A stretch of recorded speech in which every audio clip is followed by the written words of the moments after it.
So before I start, I would invite anyone who wishes to come to the front if they wish to ask a question or interrupt me for anything, because I do believe I will have time to cover anything at all, actually. I'll get started with with the start, so with the very beginning of the story. So you might not know me. I've been on Clubhouse for only about 2 weeks, I guess. It's a new thing for me. So my name is Guillaume. As you can see, quite a difficult name to pronounce when you're not used to it. So it is pronounced Guillaume. It is a French name, which means that I am a native French speaker from Belgium. I live close to Brussels. I live in Zaventem, where there is the Brussels airport. So logically, it's supposed to be quite famous.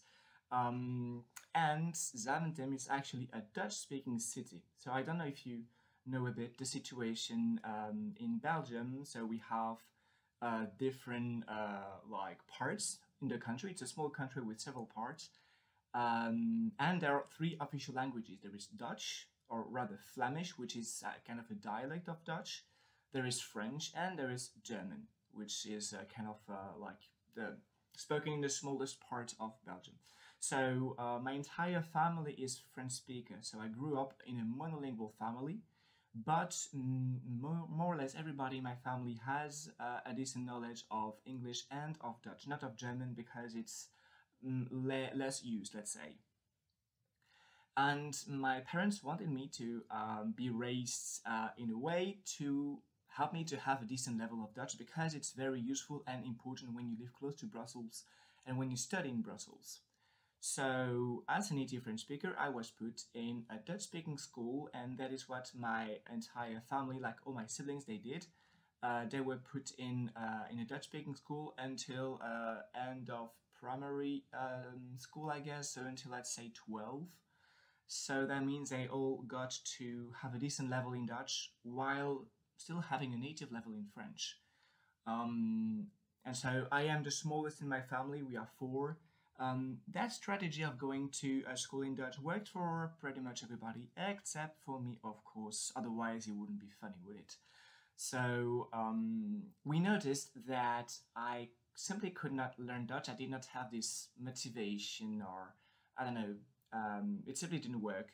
So I did follow, I think it was 4 years, but like the 4 first years in a Dutch-speaking school. So I was talked to in Dutch. I was supposed to like have contact with Dutch-speaking kids because it was, I think, between ages of 3 and 6.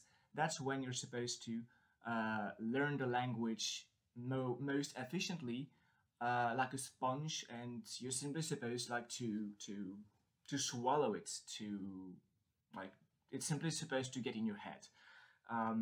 But it didn't work out for me, and so afterwards I was put in a French-speaking school because the situation just didn't work out for me.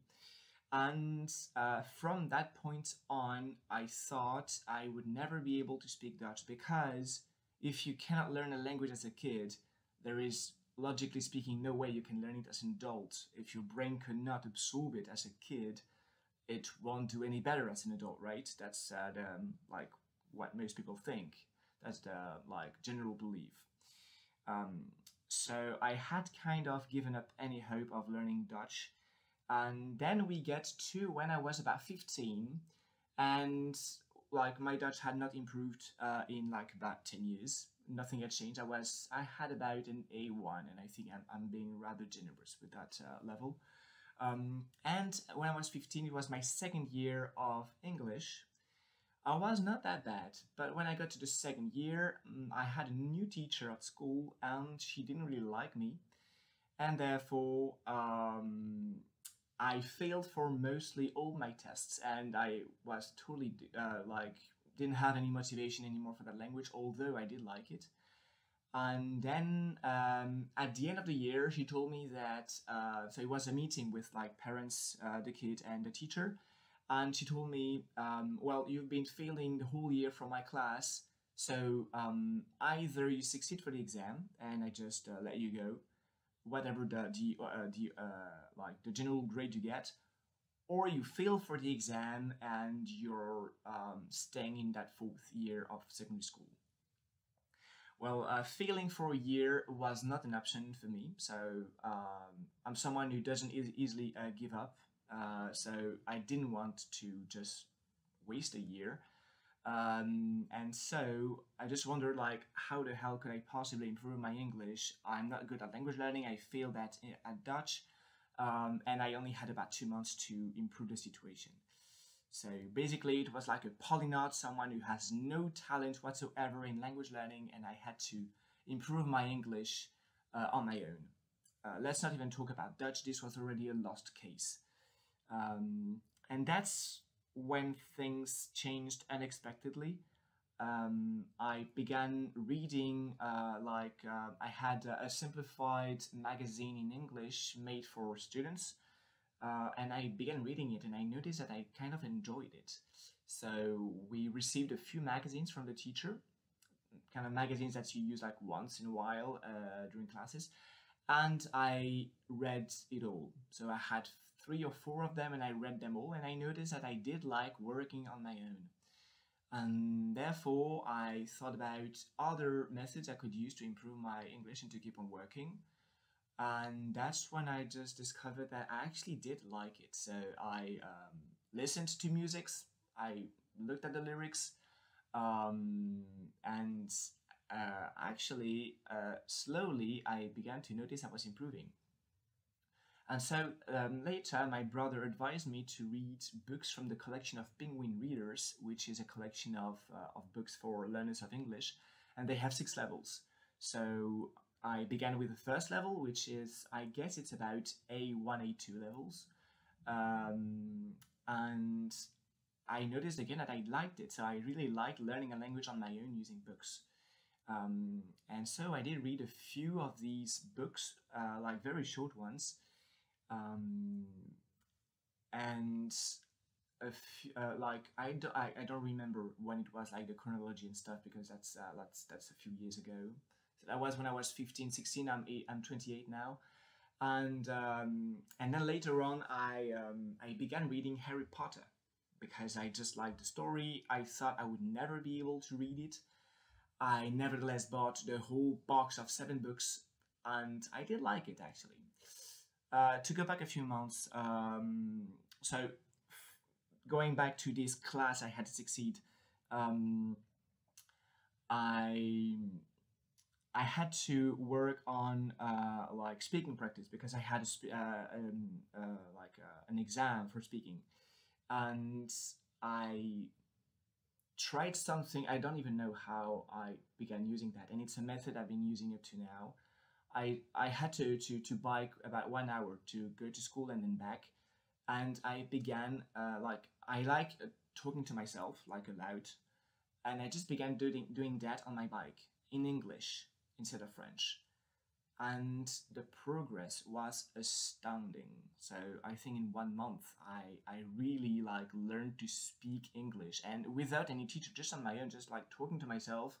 And I did make grammar mistakes, pronunciation mistakes and stuff, but who cares?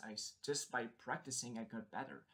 And I simply discovered that with music, with books, with talking to myself, and watching the Harry Potter movies as well, I noticed that I was good at language learning after all. And so I did succeed for that exam in the end, and my teacher didn't understand how I did it because my level really changed in like a few months. And so I was so thrilled and happy about this change, and I really began having a passion for English. I continued that way, and the next year I thought, I am really fed up of being so bad at Dutch, and I really want so bad to change it. So I thought, if I could learn English, why not try it with Dutch with the same methodology? And that's what I tried. And I hope the connection and the quality of the audio is still good, because I see that I seem to have a poor connection. So let me know if there is any problem. And so You're fine. Okay, thank you very much. And so I did try the same method for Dutch. the problem was that I loved English.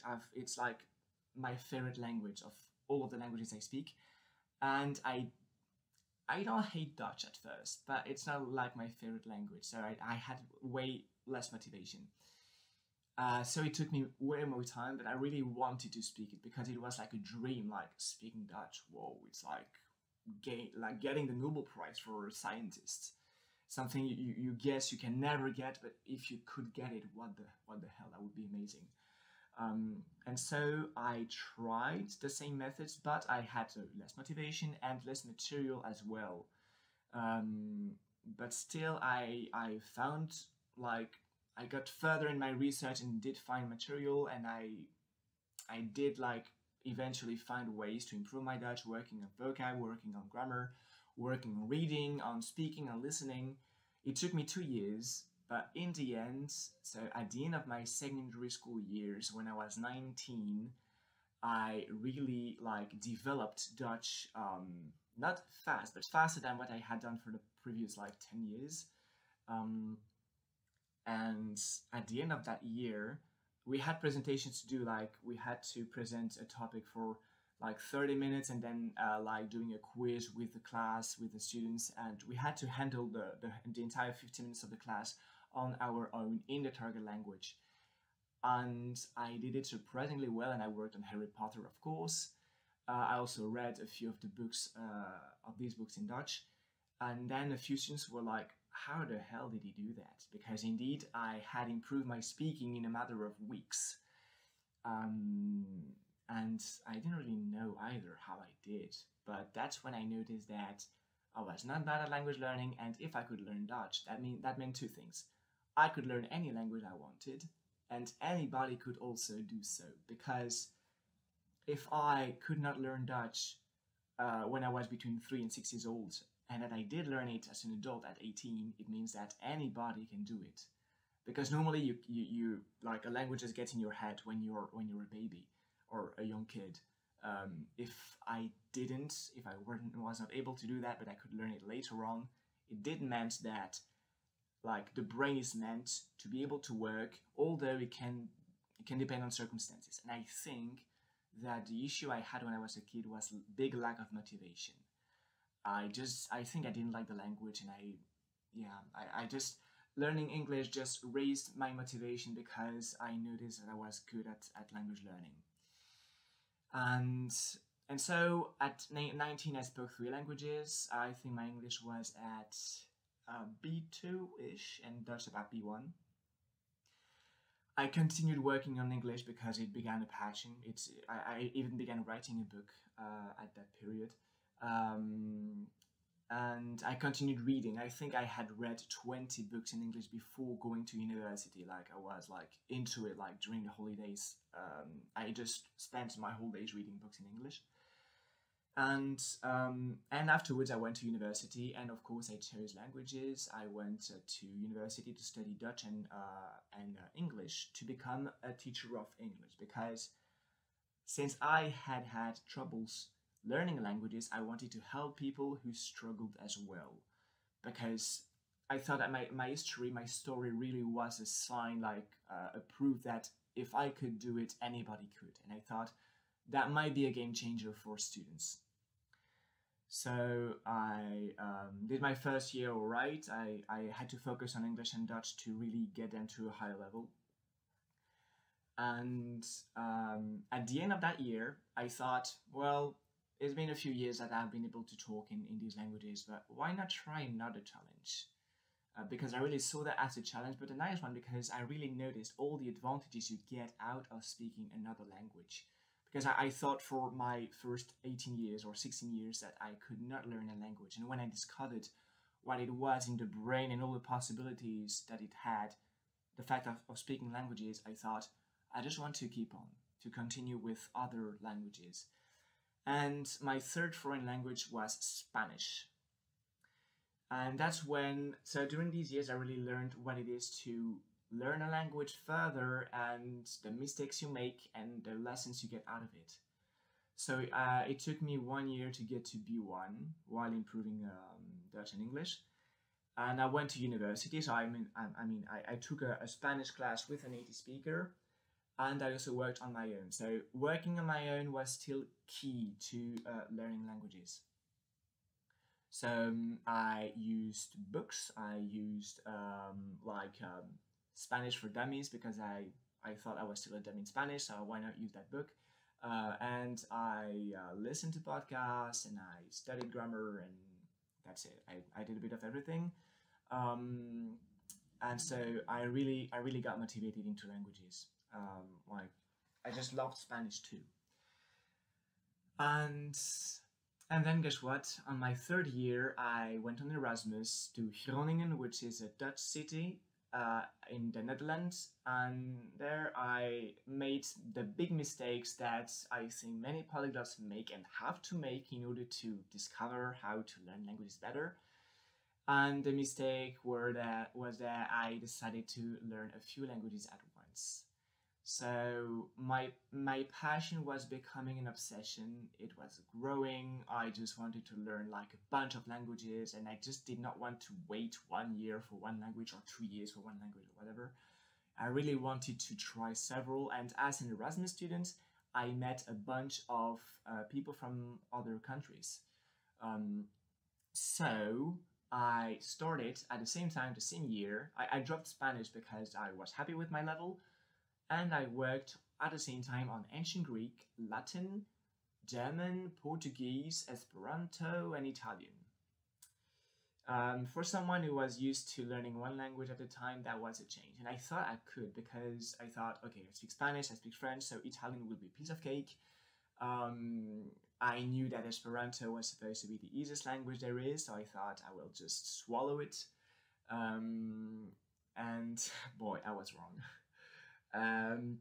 I learned a few things that year regarding the languages themselves, but I did not learn to speak them. And that's a lesson I learned. I learned that if you want to learn fast, it won't work. Especially if you work on, how many was that? 5, 6 foreign languages at once. Yeah, didn't work out. So in the next few years, I experimented on language learning. I tried to see which languages to learn, how to learn them, how to spread my time around these different languages, which material should I use. I began looking on the internet for a lot of material, and I think that by the end of my studies, I also, like, since I had made a lot of mistakes about language learning, I wanted to help students to not make these mistakes and to help them learn as well. And so I began making a website on language learning where I basically mainly at first wrote articles about grammar, with so grammar for Dutch, with exercises and stuff. I made a few articles about how to learn languages. And then I began something I'm still doing now, and this is maybe the most valuable resource I've ever made. It is on my website, which is on my profile. If you go in my bio at the very bottom, you have, no, it's not at the bottom. Don't remember where it is. The website is www.chameleondelangues.be. And that's a website where I put several things, and the one which is gonna be interesting is the section with resources. So basically, I noticed that it's sometimes difficult when you want to learn on your own to find the right material that will stick to your own brain, to your own way of learning. And when you learn a bit and then you stop, you don't always remember when you want to learn it again. You don't always remember what tool, which website you use, because you remember that you had some tools that were amazing, but you don't remember what it was. And therefore I thought, why not make like a bibliography of resources, because it's something that is difficult to find on the internet. Like, let's say you want to learn French. Where do you want to go? Like, which YouTube channels, which websites, which apps? When you want to get started, you will waste a lot of time searching for all of that. So I thought I will simply put everything I've found and everything I keep finding on the website, so that whenever I need it, I can go back there and find what I'm looking for. And for anybody interested into language learning, they can find any resource that I have found so far. So I have published 15 articles, so one article for one language, about 15, maybe 16. And these are for the languages I have studied at one point. I don't speak them all, but I have studied them all, and therefore there is a lot of material to find there.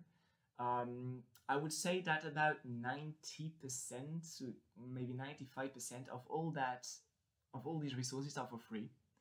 All the things I have created are for free. I've never tried to get money out of anything because I'm just too lazy to find a way, and because I don't care about that. But so if you want to learn, if you're looking for resources, just go on the website in the resources section at the very top of the website, and just you might have a bit of luck to get the language you're looking for. And so the point was really to have a place where you can get a lot of material for free, and for a bunch of languages. And as I keep on learning new languages and discovering new tools, I always put them there. So whenever there is something I find, I go over there, I modify the article, and I add what I've found. So if anybody is learning Dutch, I do have a bunch of things on over there, because there is not that much material for Dutch, especially for Flemish, and therefore I thought that I would create it. And therefore I created short stories, because I like writing stories, and I modified it so that it is easy and so that people can learn grammar out of it and vocab. But yeah, so if ever you're learning Dutch or interested in Dutch or into Flemish, you can always find a lot of things on my website. But it is mainly, the website is mainly for learning languages on your own. Later on, I also made a YouTube channel where I'm currently making multilingual videos with HiPia members. So HiPia is an association with polyglots who speak 6 languages at least, so 6 or more. And I talk using various languages with other members, and I talk about language learning so that I can use languages while discussing that topic. And so, as you know, my main languages are English and Dutch. And then, since I love Spanish, I went also to Spain for an Erasmus. So after my graduation, after my master's degree, I had the opportunity to go to Spain for 9 months, and I reached about a C1. That was 3 years ago. And then I also worked a lot on Portuguese, which I also love. I also developed a passion for that. Began learning it at the beginning of the pandemic, so it's been a year and a half. And yeah, I got quite a good level because I love it so much. And then I also had Italian that I worked on until B2 level. So I would say I have 6 strong languages, and then I can handle I would say B1. I can handle Catalan, Esperanto, and German, and I'm working on Norwegian and Mandarin Chinese. I guess I have about an A2 in Norwegian. I can begin to talk now. For Mandarin, it's still too basic. But so, for somebody who could not even learn Dutch as a kid, the evolution is quite interesting, because it shows that even when you have no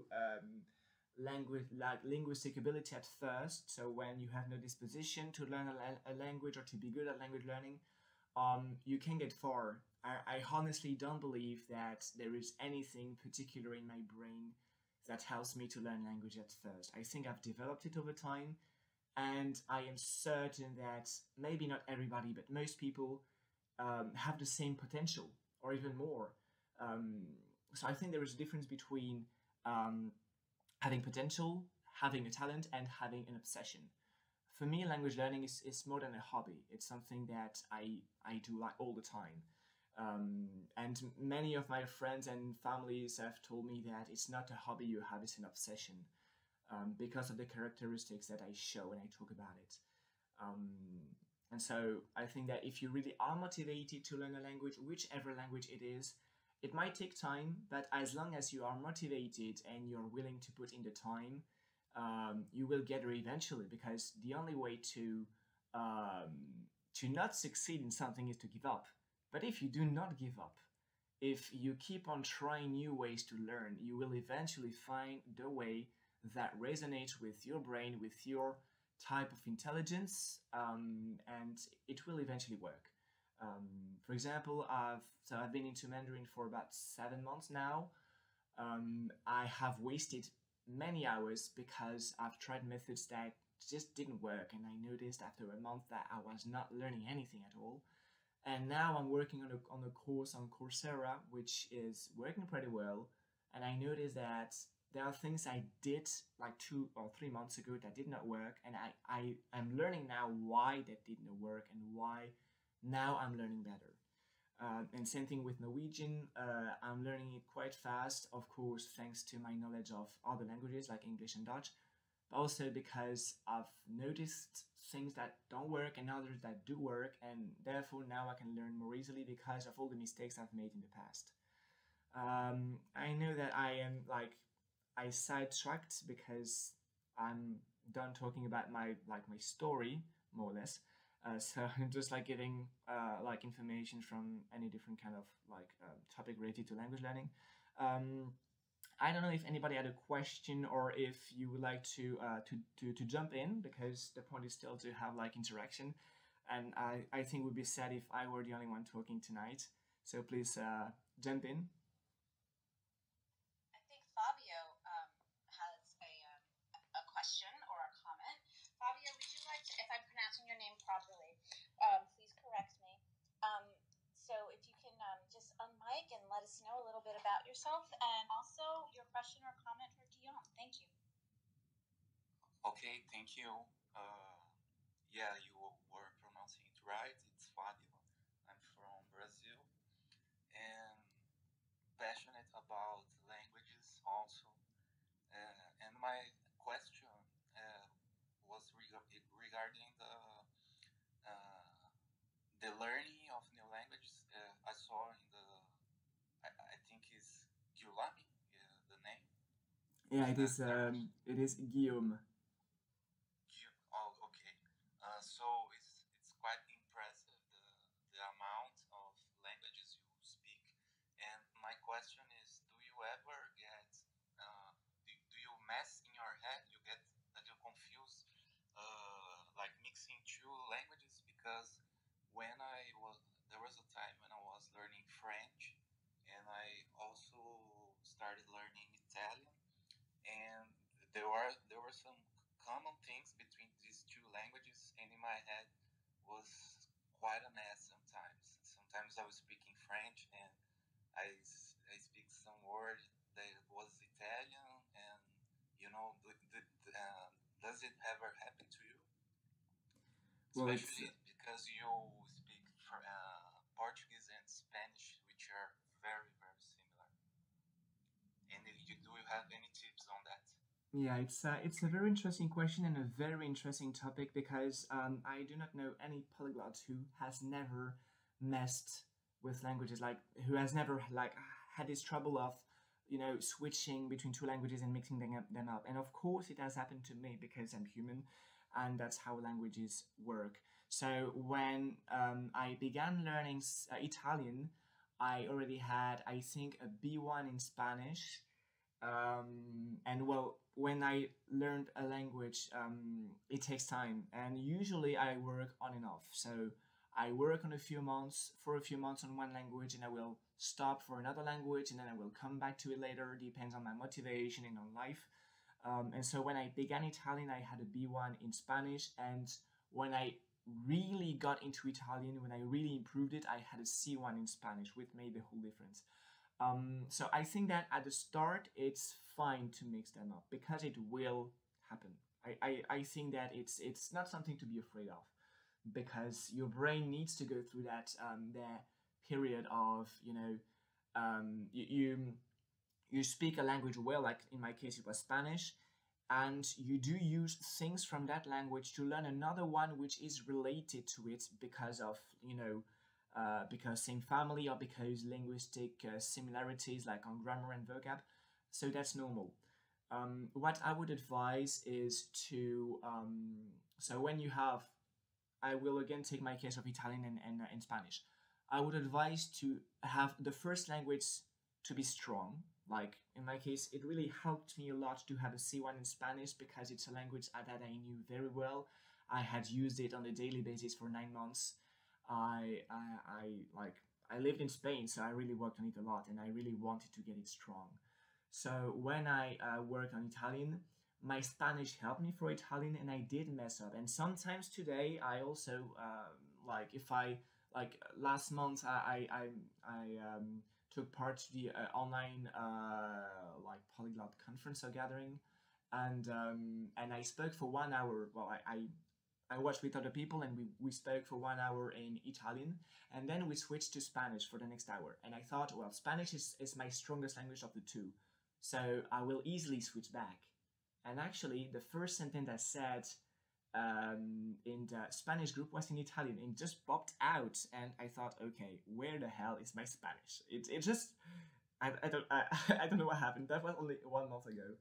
And it really took me a few minutes to really like remember the translation of all the words from Italian to Spanish. And after like 5 or 10 minutes, it all came back and I could speak Spanish fluently. And maybe 2 months ago, I had a talk with like a girl from, I don't remember which country from Latin America, and she said my Spanish was amazing. So it is still there. It's just that sometimes there are influences. So now the way to not mix them up, I would say, so first learn the second language when the first one is strong enough so that you will not easily mix them up. It just helps. The second tip is also related to maintaining these languages. I would say try to practice the two every day. That's also what Richard Simcott says, so I don't know if everybody knows him, I guess so. So he's an amazing polyglot who spoke at this event yesterday, I think. And he said that a few years back, he worked on like in a company where he had to take the phone and answer to customers. And he had to use about 8 to 16 languages in one day. And he said that switching back and forth between languages on a daily basis and all day long really helped him. And he can really go from one language to the other with an extremely high level and without any difficulty. I think he almost never mixes them up, except maybe for weaker languages. And so when I wanted to learn to maintain languages, because that's difficult too, I noticed that after knowing French, English, Dutch, and Spanish, I could not keep on maintaining languages while learning new ones. And I noticed that the key to both maintaining and not mixing is to use as many languages as you know, so to maintain as many of the languages that you know as possible, and do that ideally every day, if not regularly, maybe every week. So the idea is to work in a way that your brain cannot forget the language, because you will get it through your mind, through your brain regularly. And if you go back and forth between several languages regularly, you will end up noticing differences, noticing patterns. And yeah, so in my case, I could switch back between Italian, French, Portuguese, Catalan, and so on. I might sometimes get issues, but it's way better than it used to be. So I think that the key is to use the different languages that you tend to mix and use them on a regular basis. Ideally every day, maybe one after the other. So you could like listen to one language for 5 minutes and then talk in the other language for 5 minutes, or like doing several activities involving the different languages and as regularly as possible. If you do that daily, I really think that you will see difference quite easily, I guess. But it also depends on the level you have in each language and how you use them. Oh, wow, Guillaume, there is so much value in this room and with everything that you're speaking. I'm taking notes, and I even have some questions of my own if we have a chance to get to them. Fabio, did that answer your question? Do you feel complete? Wow, that answer was amazing. I got a lot of insights from it. Thank you very much.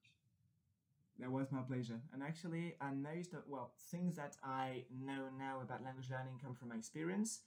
But actually, I think that the biggest part comes from all the things I've learned from other polyglots because I follow Richard as much as I can.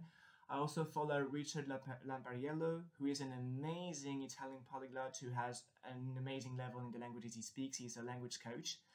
And then also so many other figures, Steve Kaufman, Benny Lewis, Moses McCormick, many known polyglots from the language learning community.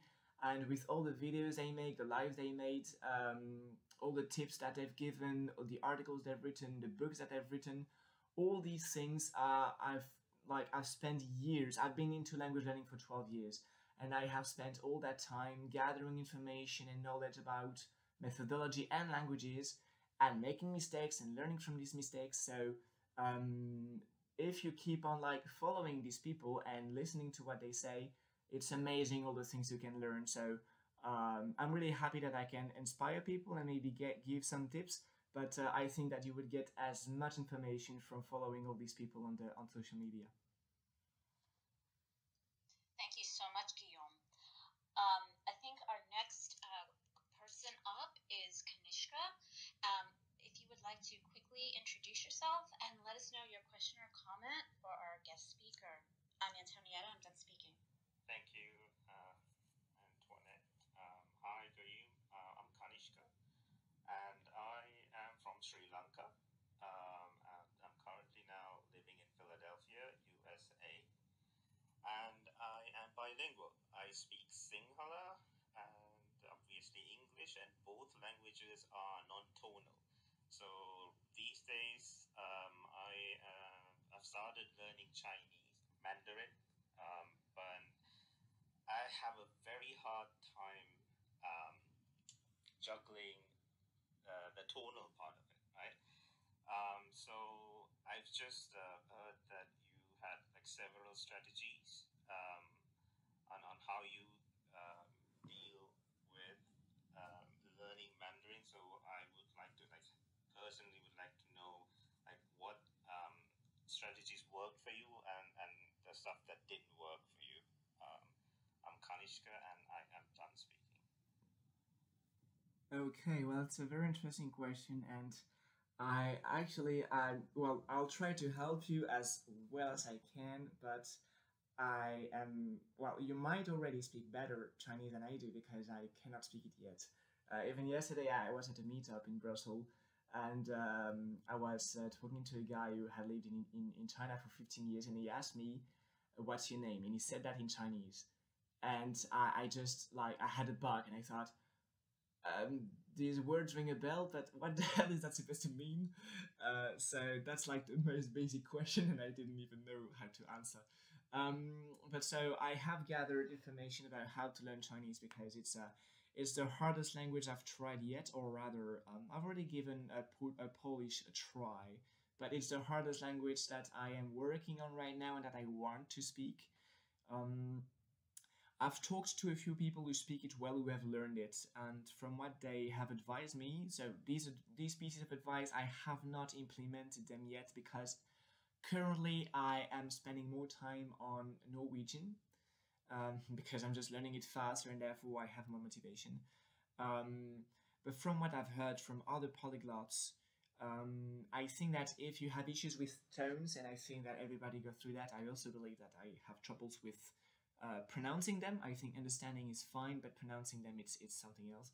I believe that it might help to simply focus on listening skills as much as you can.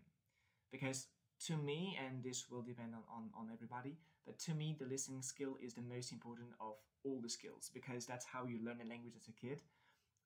If you want to learn to speak, you need to gather a database of sentences in your head, and that comes from listening to a lot of things. And since Mandarin Chinese is a tonal language, it means you have your ear and your brain have to get used to how tones work. Actually, when you speak, you simply repeat what you have heard before. Some people have already mistaken me for a native in English, in Dutch, in Spanish, once in Portuguese. I think that's all, but that's already pretty good. And actually, I got there because I try to mimic as well as I can the sounds and the patterns of the languages that I learn. It takes time, and sometimes you do it well. On other days, you do it less well. Like I've spoken a bit of Portuguese today, and it was a mess. Usually, I have a better level, but that's life. So I think that for a Chinese, if you focus on listening to the same easy basic videos over and over again, and you really focus on the tone and how the melody is pronounced, how the language is pronounced, like you focus on the prosody. So the prosody is like the melody of the language with the tones and with the stresses and so on. And if you try to reproduce it the same way that you hear it, I think that's a good way to start. Um, so as I've said, I've been mistaken for a British more than once, and that's because I try to mimic the way that I've heard things as well as I can regarding all the pauses, regarding well anything at all. So I've watched the Harry Potters. I don't know how many times in English, and I really try to like mimic the exact same way that they pronounce words and sentences. And if you do that, even if you have an A2 or a B1, but if you manage to listen enough to be able to really mimic that same way of pronouncing, you might even be mistaken as a native sometimes, because whatever the level of language you have, if you have a good pronunciation, that will get you very far. So I believe listening is the key to any language, especially Mandarin, which is harder to pronounce. But of course, I have not experimented it yet, so it's just a suggestion to follow, but I cannot guarantee it will work.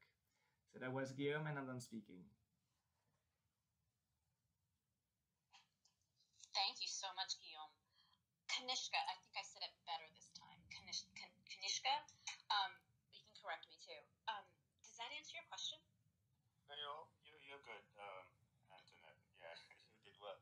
Um, yeah, kind of, but I've like heard that even in Mandarin that there are different um, accents, like local accents, and is there a particular one that you try to mimic, Guillaume? Like maybe the Beijing one, or I just I would like to know if you do try to mimic a specific accent, because it's, as you said, it's very melodious, and if you don't really pick it, the whole word is, the meaning of it would just change, because it's that sensitive. So other than that, I have no other questions. I'm Kanishka, and I'm done speaking.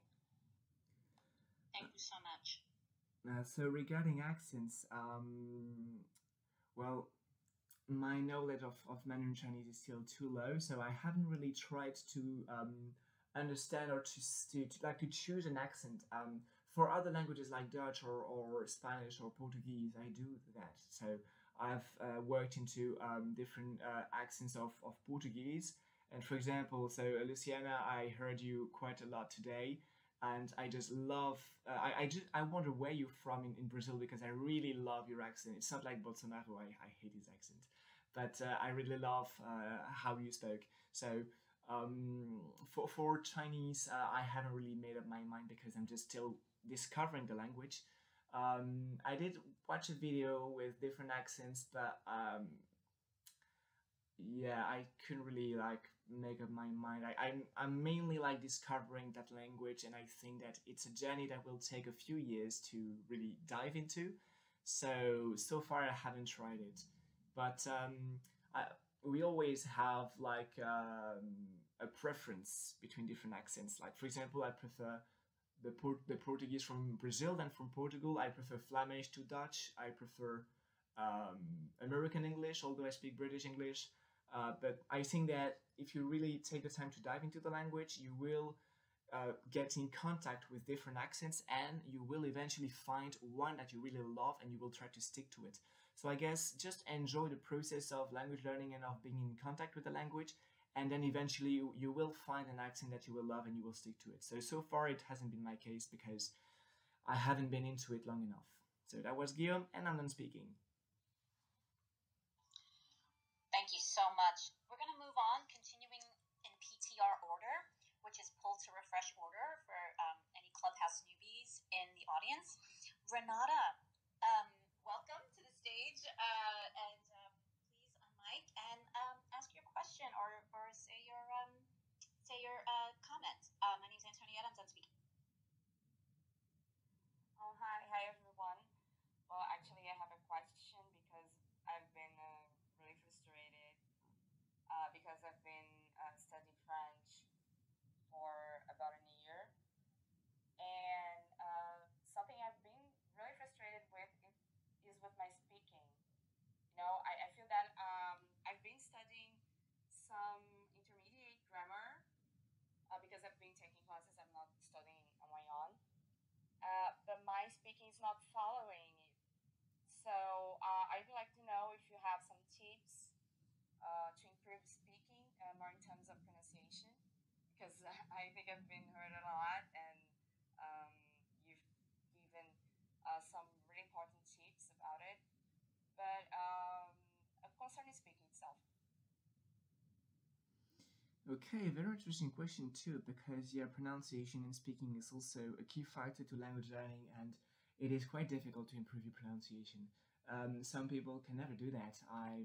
I met a guy who had been living, so a guy from France, I think. He had been living in the US for 20 years. In my whole life, I've never heard a French speaker speaking English so bad.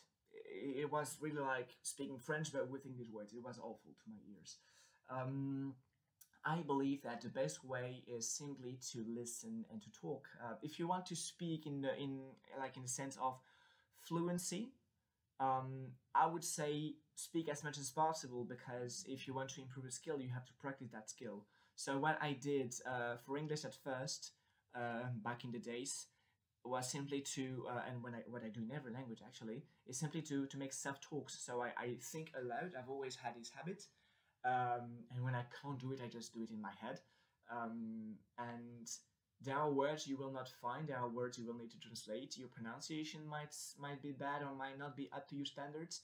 The accent might not be the best. But if you keep on producing things, your brain will get accustomed to it, and your neurons, the connection in your head, they will improve. The more you repeat a word, the more the connections used in the brain for that word will get stronger. That's why, at first, you struggle to learn a word, and 5 years later, you don't even need to think about the pronunciation; it just pops out. So that's regarding fluency. Now, regarding accent and pronunciation, I'll take my example from when I was in Spain. So when I got in Spain after my master's degree, I had a B1. I went to Valencia. And for example, the R sound with the word podría, that's a basic word, podría, and I used to say it podría, or really French way, because I didn't know how to pronounce it better. So my point in Spain was to improve my Spanish. So I went to as many language tandems as possible. I went there about, I would say, between 1 and maybe 5 times a week. Every time I could, I went there. I had language tandems outside of these tandems. I mean, I had tandems with my students outside of school. So I used the language orally as well, and as much as I could. I listened to a lot of Spanish because I took part to activities, events, trips and stuff with a lot of Spanish speakers from different countries. And because I heard it so much, and because I spoke it so much, I naturally, and I was not even trained to, I naturally improved my pronunciation. And I just noticed it over time. So when I noticed that this podría word and all the other words using that kind of sound, like TDDR, TRDR, and so on, when I noticed that I could pronounce them quite well, I was like, what the hell happened? I hadn't really noticed it, but over time, it just came. So the more you interact with speakers, and the more you listen to it, and the more you speak it, and the more you practice it, your mouth will, the muscles in your mouth and your face will change, and there will be a change, because there are many muscles in the mouth and the face, and you use all these muscles, even very, very small muscles, to produce a very wide variety of sounds. And the more you try to pronounce them after hearing them, the more these muscles will work and will be stretched, and eventually it's supposed to work. I'm not saying that you can pronounce any single sound, because the more you age, the harder it gets to have a native pronunciation. But even if you just want to have like a pronunciation which is fine, although maybe not excellent, I think that that's the key. So listen as much as possible so that your brain really sees like exactly how the sound and the word have to sound like exactly what kind of sound is produced. And the more you speak, the more you raise the likelihood, the possibility of pronouncing better. Maybe it will not be perfect, or maybe not as good as you would like to, but it will help. Nevertheless, there are words, there are sounds that may take a lot of time. In my example, I've never been able to pronounce the rolled R in Spanish. So I've been practicing Spanish for years. I lived there for 9 months. I read a C1. I got mistaken for a Spanish speaker twice, I think. And that's a sound, the roll R, that I've never been able to make. So there are sounds that will still be problematic, but I think that overall your level will improve. The key is practice. Practice makes perfect. Even if you're not happy with how you speak to people, you're afraid of what they think, of what they will think of you, who cares? You want to improve, right? So you will be bad at first, because everybody's bad at first, but as the more you practice, the more you will improve. And just keep thinking about this aspect. The more you practice, the more you'll improve. And in the end, you will be just when you notice how much you've improved, you'll be like, well, it was a good decision to still do it, even though people might have laughed at my face. But in the end, the important thing is to improve. So that was Guillaume, and I'm done speaking. Thank you so much, Guillaume. Renata, does that answer your question? Do you feel complete? Yeah, totally. Thank you. Thank you. Such amazing questions. I'm loving this space. The next speaker is Umu. Umu, please give us a quick intro of who you are, and please let us know what you would like to discuss with Guillaume. My name's Antonietta. I'm done speaking. So, hi everyone, I'm Umu. I'm from Belgium, and first I wanted to thank Guillaume and everybody here for this amazing room. That's really, really interesting. So, I had a specific question for Guillaume. He talked about his experience, like how he struggled with Dutch when he was a child and managed to learn it as an adult or teenager. And my question was, in hindsight, why do you think that you struggled when you were a child and not as an adult? Because you talked about motivation, which is a really important factor. But I also know people that have gone through a similar experience when they've been put in schools in languages that they didn't speak. And they are actually the people that I know who speak those languages the best, because they are kind of in a survival mode. They have to communicate, otherwise they cannot survive at school. So I wondered if you, now with experience, if you know why it didn't work when you were a child. I'm done speaking. Good question. Because, well, I don't really remember what I thought about when I was 5. I wish I could, because that would be very interesting. As you underlined, I would say the key thing was motivation, because actually, well, when I was a kid, there is not really a question of motivation, because I think that you're 5 years old is too young to even be aware of motivation. Well, I think yes and no. I don't believe I have the scientific and neurological and psychological knowledge of being sure of my answer right now. But I know that later on as an adult, motivation got me there, because I was motivated by learning English. I knew I could learn languages. It was a dream to speak Dutch.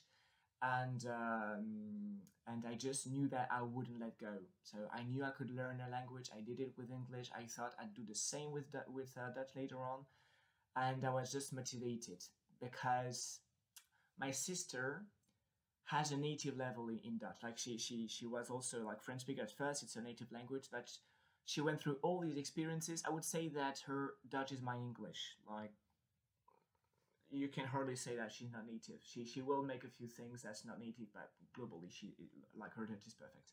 Um, and I looked up to her. I thought I wish I could like even have a tenth of her knowledge, because when I saw her speaking, I was just blown away. And I think that also motivated me to have like a role model to look up at someone and think, wow, I wish I could do that. Regarding why it didn't work as a kid, actually, I'm not sure I have the answer to that question, or even like a possible explanation. I think that I was not like. I think the teachers did not try enough to get me out of my comfort zone, because one of the teachers told my mom, that's how I knew it, that she did not dare talk to me because she was afraid that the other kids would laugh at my face because I would not understand the question or I would not even reply. And some of my teachers wondered if I was not deaf, not like from dead, but like deaf, like you can't hear things. Um, and therefore, I did not have much interaction with other people, and I did not respond to stimuli. So I guess when teachers talked to me, I guess I did not respond. I don't remember, of course, but maybe because I did not have enough interaction, the language just didn't get in, and I did not really need it. Maybe so I might not have been in that survival mode. Can't really say for sure, because I rather know things from what I've been told later on. I don't really have much memories of that time. So these are the different like possible explanations. So I guess lack of interaction with people and lack of motivation. And well, when you're in a French speaking family, you don't really care. And I was put later in a French speaking school anyway. So maybe if my parents had like imposed Dutch school on me, like if I had to follow Dutch classes until my 12 years old, things might have been different. How? No idea, but that might have been a game changer. So I know that my answer is not complete regarding your question, but I'm not sure I could provide much more information. So this was Guillaume, and I'm done speaking. Thank you, Guillaume. It's Antonietta again. Umu, does that answer your question? Yeah, Guillaume says it's not complete, but for me it's totally complete, because as he explained that, I think literally the lack of interaction, he wasn't in that survival mode that I was talking about, so it makes total sense. If he didn't have to speak a lot or interact with the other children, it makes sense that he didn't learn it. So the answer is complete, and I think you totally know like why it didn't work out. Thank you. I'm done speaking. Thank you, Umu. So we've gone over time a little bit, but I do want to get to Vana. If I'm pronouncing his name properly, please let me know. Please correct me. I want to make sure I'm honoring everyone's name and pronunciation. It is important for our identities. In the meantime, before we get to him as our last speaker, please click on the little green house at the top of the screen where it says Lingua Cultura Experience to join the club and keep up to date with all of the rooms that are coming in the future, and follow whoever you think that you really resonated with in this room, anywhere in this room, especially Guillaume, because he is just amazing.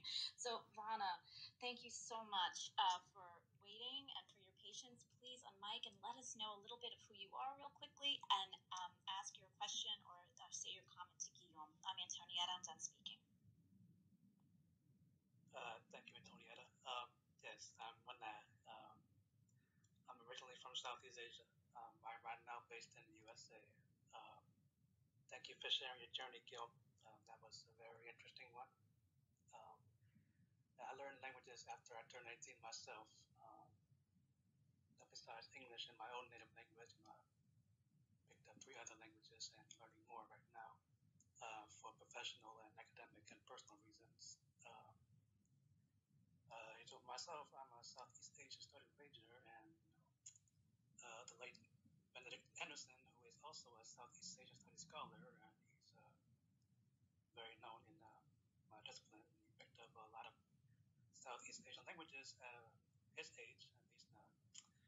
And I've also followed a lot of other polyglots, Stuart J. Raj and a few others. I'm not sure if you know him and others. So I just want to know, because you've primarily been doing languages that have high writing systems that are script based. So now that you're going to Chinese, specifically Mandarin, which is not script based, how are you adjusting to that? I mean, how is your brain and your mind and your whole psychology? How's it for you? How are you adjusting to that? I mean, it's far removed from the script based writing system that you know that you're used to. I just want to know how it sounds for you. Well, it is certainly difficult. Again, very interesting question, and indeed, all the languages that I speak use the same alphabet. There are just a few new letters in every language. Like there are a few new letters in like Norwegian, also in German. Yeah, so Chinese is the first language that I really want to learn like in depth, which does not use the same alphabet. This is a difficulty, of course, but that's also what makes it interesting. If there is no challenge, it's not fun. That's why I learned Dutch, actually. So for now, I'm struggling because there are many characters to learn, and it's sometimes difficult to just remember, because when you learn a word in Mandarin, you have the translation, be it in English or in French, in my case. Then you have the drawing, and you have the pronunciation using pinyin. So you have to find a way to just link these different ideas together. I've noticed that parrot learning, like learning by heart, hasn't really worked as well as I wish. I'm pretty good at memorizing because I'm pretty good at mnemonics, but it hasn't helped me. I found a book that has been advised to me by Judith Meyer, who is a very good polyglot and speaks very good Chinese. And it's a book made with the 800 most important Chinese characters, and they use mnemonics to help you memorize the words. And I thought, that's amazing! I just memorize the book, and I will have all the words I need. And I stopped using that book after about 250 characters, so it's not even it's about a third of the book, and I just abandoned because I noticed that even when I could memorize the characters, most of them were not really useful because it's you put several characters together to make a new one, and the characters you learn in that book are not necessarily the ones you use in daily life. So for now, I'm rather memorizing them by practice. Like I'm using this Coursera book, which is based on videos and with subtitles, and I just, because of seeing the words often and translating them on Google Translate and other resources, characters eventually get in. Some don't. It takes time, but so I'm not sure I have the right method to learn it because, again, I've only been learning Chinese for 6 months. I think that in 10 years, my answer will be completely different. So I think I'm just still discovering that language, and I'm not even into the culture yet, of course. I'm just discovering how to learn it. And I'm still making mistakes, and I'm still learning with these mistakes. And after Chinese, I do want to try other things, like the next hard language that I will be learning is Russian, which also has another alphabet.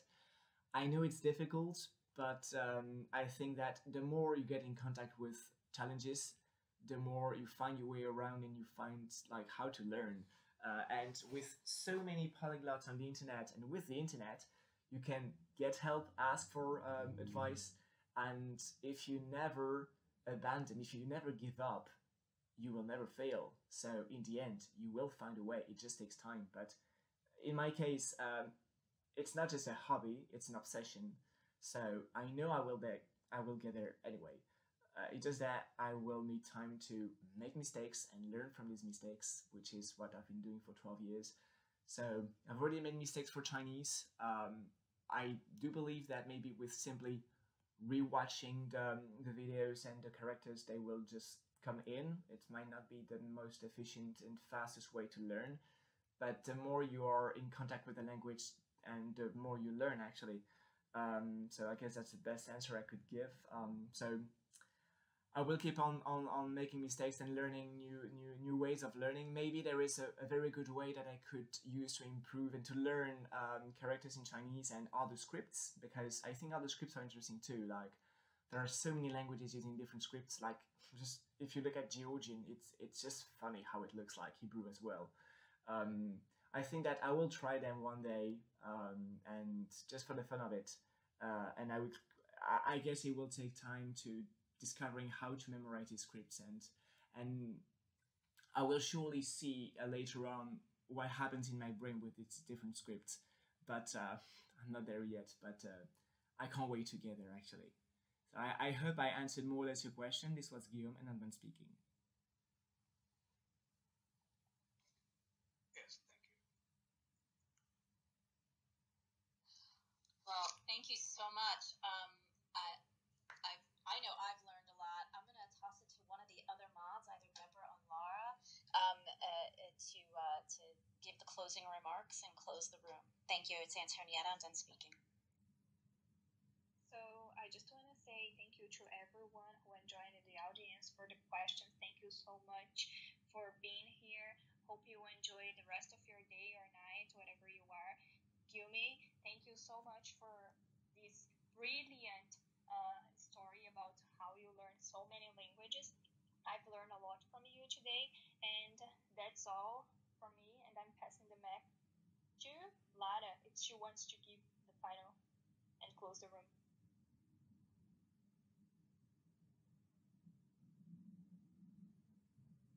If not, Antonietta, you can close the room. Thank you so much, everyone. Please follow the club Lingua Cultura Experience by clicking on that little greenhouse. There are so many other amazing lectures and rooms to check out today with this conference. So please jump in those rooms and continue to learn and be passionate about that new language you're thinking of starting. Thank you, Guillaume. It's been just an honor. So thank you, everyone, and we will be closing the room very shortly. Follow those that have inspired you, and check out some of those other rooms with the Lingua Cultura Experience Conference. My name's Antonietta, and I'm done speaking. Thanks a lot for giving me the opportunity to talk. I really enjoyed talking about my story and trying to help other people. Don't forget to check out my website. So at the beginning of my bio, chameleondelangue.be, where you have plenty of resources, mostly free resources for language learning, and you don't have to pay anything or to have an account. Just click on the link and you will get there. And please don't hesitate to get in touch with me on the different platforms I use if you ever want to discuss language learning further later on. Thanks a lot for coming. I really enjoyed it. Take care, everyone. We'll be closing the room in 3 seconds.